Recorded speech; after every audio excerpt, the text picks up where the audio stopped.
participating in a reality show about boss battles when the big bosses of the 70s were still managing in a military-style manner and fostering the wolf culture and internal competition of the 80s. I not only arrived at the company at 10:30 a.m. on a skateboard, but also encouraged employees to play games during work and pay double salaries. The 700 million viewers of the live stream were astonished, and everyone shouted that they wanted to work at my relaxed company. My name is Liu Yan, a 22-year-old post-2000 generation boss. He's the founder of Luigi Technology and the only boss born after 2000 on the show. The show cost millions of rupees to highlight the management philosophies of bosses from different generations. 3 office tables were placed on the stage in 3 directions, but the atmosphere felt like 3 different worlds. To the left was Zhang Zhengguo's heavy redwood carved desk from the 70s, resembling a tombstone. The 62-year-old traditional entrepreneur's fingers twisted around a pair of polished walnut twigs. His back was straight, his eyes straining, a sharp, inquisitive gaze. In the center sat a white table from Live FM from the 80s, adorned with the latest Mac and 2 beautiful succulent plants. The internet alumnus's suit was uncrinkled. His face held a perfect professional smile, and his esports table, complete with a gleaming keyboard, gaming chair, and a half-filled can of cola in the corner, was the most striking and eye-catching. The live stream comments were already blaring. He's just here to be famous. He's the son of a rich man. No aura. He'll be eliminated in the first round. He's turned the company into a cyber cafe. The first round was a pressure interview. Shen Mo, a new graduate, trembling, began introducing himself. He hadn't even finished 2 sentences when Zhang Zhengguo slammed his hand on the table. Young people should suffer more. There's no salary during the probation period. You'll have to stay at the company for a month and learn the work. This is your opportunity. And they kept spouting things like hardship is happiness and be grateful to your boss. Liu Feng, smiling, threw around complex internet jargon. Shen Mo's head was spinning under the barrage of questions about bottom logic, negative energy, closed loops, and granularity. When everyone's eyes were on me, I slowly removed my hood, bent down, picked up my resume, and didn't ask a single work-related question. I simply asked, "I've passed the 4th chapter of Black Wakang. Which boss are you stuck on?" Shen Mo was shocked. Hesitantly, he demanded a salary of 8,000 yuan. I flatly replied, "That's not even enough money to pay rent in Sinhai." I offered on the spot. "The probationary salary is 12,000 plus 15,000 for a confirmed job," he said, looking into the camera. "Overtime is either my poor planning or your lack of ability. Learn to live in 8 hours. Develop yourself outside of 8 hours. Get out of here after work. Go on dates and play games. So don't waste my energy by staying at the company." Shen Mo's eyes turned red. The live stream comments completely changed. "Boss, keep me. This is the real ideal boss," Zhang Zhengguo said contemptuously. "This company won't last even 3 months." Liu Feng feigned concern. "They have no risk tolerance. I'll just see." The next day, the 24-hour shooting began. At Zhang's company, employees lined up at 6 a.m. chanting slogans and exercising. Even a second late would result in a public reprimand. Meetings at Liu Feng's company were held at 8 a.m. Employees submitted reports while eating breakfast. My company closed its doors by 9 a.m. At 10:30, I arrived on a skateboard with 2 John wings and soy milk in hand. "Come whenever you want. I just look at the results." There were no cubicles in the office. Game machines were located near the wall, claw machines, and a game area in the middle. I told the older employees to boost teamwork by playing multiplayer games with Shen Mo. The live stream then turned into a mockery. "This company is finished." Suddenly, the servers of all 3 companies were attacked. Zhang Zhengguo began throwing files in anger. Liu Feng told the employees to check the firewall. In my company, Shen Mo immediately broke into the system. He fixed the problem in 5 minutes. He traced the hacker's IP address and sent it to Wang Didi, and then went back to playing the game as if nothing had happened. Then came the team-building task. Zhang Zhengguo ordered them to climb a 20-kilometer mountain. If they broke the line without water or snacks, their bonuses would be cut. Liu Feng arranged a 5-star dinner, but first he had the employees rehearse the performance and have a heart-to-heart conversation at night. My plan? Half-day Friday afternoon. $500 for each employee to go wherever they wanted. No messages in the work group on weekends. The employees cheered with joy. The audience was filled with envy. Liu Feng said, "He's buying hearts with money, but I just don't give money." When Shen Mo first wrote a long and complicated code, I removed the unnecessary parts in front of him, leaving only 3 lines of core code. I scolded him, saying code isn't poetry, but I sat down with him and explained each line. And the afternoon scene was different. At Zhang Zhengguo's company, employees had to finish their meal in 10 minutes. No talking or making noise while eating. If they slacked off even slightly, the manager would scold them in front of everyone. Liu Feng turned the lunch meeting into a brainstorming session. Employees were scribbling notes rapidly, even while chewing on their light food. To avoid delays in reporting, I pulled down the blackout curtains with the entire company, turned on the white noise of the ocean waves, and let everyone sleep with their heads on the desk. I, using a pile of issues as a pillow, was sleeping soundly on a cardboard. The black whiteboard was clearly written in marker. Afternoon break, the royal order. Whoever wakes up first will serve milk tea to the entire company. The entire internet was waiting for me to fail. It felt like Murphy's Law was about to come true. At 5 p.m., the urgent email from the client that the program team had planned suddenly exploded. The client's app had an interface glitch, and the payment interface lagged. Fix it within 2 hours, or the contract would be canceled. Zhang Zhengguo's team had just returned to their desks in a hurry after lunch. The faster the glitches, the more the bugs multiplied. Liu Feng's team was surviving on coffee. Precious time was being wasted debating the priority of the solution in the meeting room. And at exactly 2 a.m., the cyberpunk buzz resounded. In 3 seconds, the entire team woke up, eyes clear, mind fresh. I took a sip of cold cola. I snapped my fingers. Whoever fixes the problem first. Tonight's Black Wakong special training. Holidays and a luxury dinner, no fuss. The team immediately went into a flow state. The Hanfu girl was working on the interface box. The vest-clad brother was testing the payment API.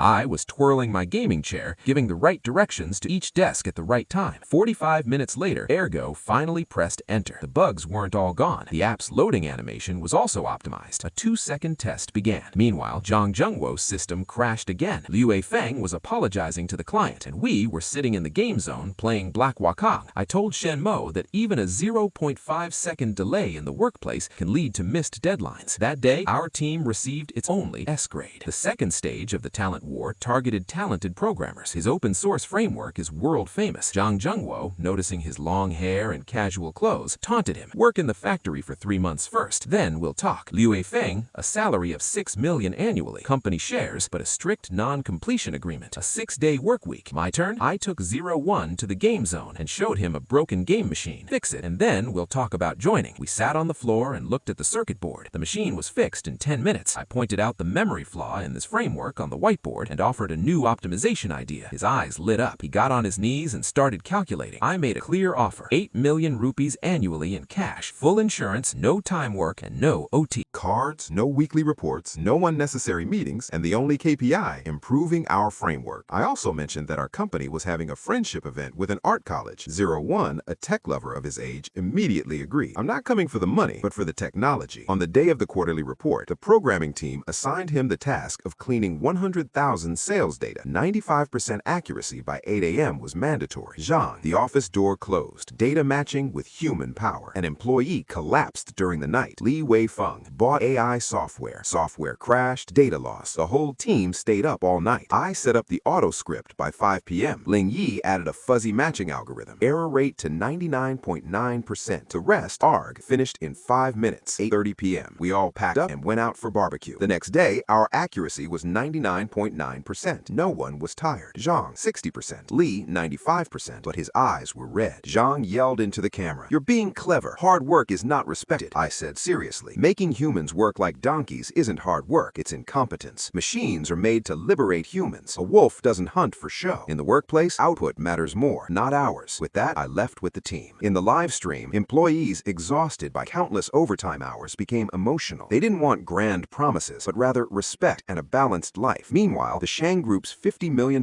digital transformation project was revealed. News spread through Jinghai City. Shang Group chairman Zhao Donglai would personally select the partners. Whoever wins this project will have already completed the upcoming KVIs for the second half of the year, and victory in the show, Battle of the Bosses, will be assured, a name immortalized in a single battle. The program team didn't miss this big opportunity. Zhao Donglai's inspection visit was made the highlight of the live stream. At 9 a.m. on Monday, Zhao Donglai's convoy, men and boars, arrived at the factory gate of Zhao Industry. Zhao is 25 years old. Initially humble, he later cultivated a clean image in business. He hates two things: someone flaunting a sham in front of him and someone fooling him into thinking he's a fool. Today, he wore a simple Jansan suit, neither a rosary nor a walnut in his hand, just an old thermos. Behind them was their young son, Zhao Wan, with yellow hair, a look of rebellion on his face, headphones in his ears, and chewing gum in his mouth. "Dad, I told you I wouldn't come. I want to play ranked matches." "Shut up. I want to show you what business is. You just play games every day," Zhao Donglai gently scolded. Then, immediately changing his face and turning serious, he headed towards the factory. Zhang Guoquo spared no effort in welcoming them. The red carpet was sold out. On both sides, girls in robes shivered with cold and smiled. Zhang himself, wearing an old, heavy suit, said, "You can visit the production line anytime. Let's have tea first." It was actually a pre-arranged drinking party. A large round table was set up in the reception room with 2 bottles of Fei Tian Moutais in the middle. It was only 9:30 in the morning. Zhao Donglai's eyebrows furrowed slightly. Zhang said, filling his glass, deep friendship in one swift, and downed 2 liangs of wine himself. Zhao Donglai smiled coldly. I have high blood pressure. The doctor forbids it. Let's talk about digital transformation. Zhang thought it was a formality. What kind of man is a man if he doesn't drink? Then he gave his son a drink too. Elder nephew, drink a little and learn. Zhao wrinkled his nose. It's cola. Zhang's face hardened. Just then, Zhao Donglai placed the thermos firmly on the table. We need a system that improves the supply chain, not alcohol that sends you to the ICU. He said this and got up. Zhang's face paled. The second stop was Li Weifeng's company. This time, a modern business welcome. People in company logo t-shirts were typing rapidly. English posters are on the wall. Li did an American-style fist bump instead of shaking hands. Zhao didn't respond. His hand remained in the air. Welcome, Mr. Zhao. The meeting room was dark. Large screens, laser pointers like imitations of Steve Jobs. We'll use big data algorithms to deep dive your user personas. 5 minutes later, Zhao interrupted. Can you speak Chinese? That's Chinese. Zhao pointed the finger at the PPT. The sort of logistics trucks under me empty every day. Can your system reduce that? How? Li was stumped. Top-level design. Ecosystem. Zhao rubbed his forehead and said, I don't need a painting, I need painkillers. Son Zhao Wan put his feet on the meeting table and started playing a game. Sweat beaded on Li's forehead. Third stop, this lazy technology of mine. At 2 p.m., a convoy of vehicles pulled up in front of our gravity warehouse. No welcome. The door was half open. Zhao entered. Suddenly, a sponge bullet grazed his forehead. A fierce, nerve-wracking gunfight was raging in the office. I stood at the table, wearing goggles and holding a modified Gatling fun gun, firing. The employees were hiding behind cardboard, laughing and playing. Suddenly, everything stopped. Zhao Donglai, standing at the door, had a stern expression.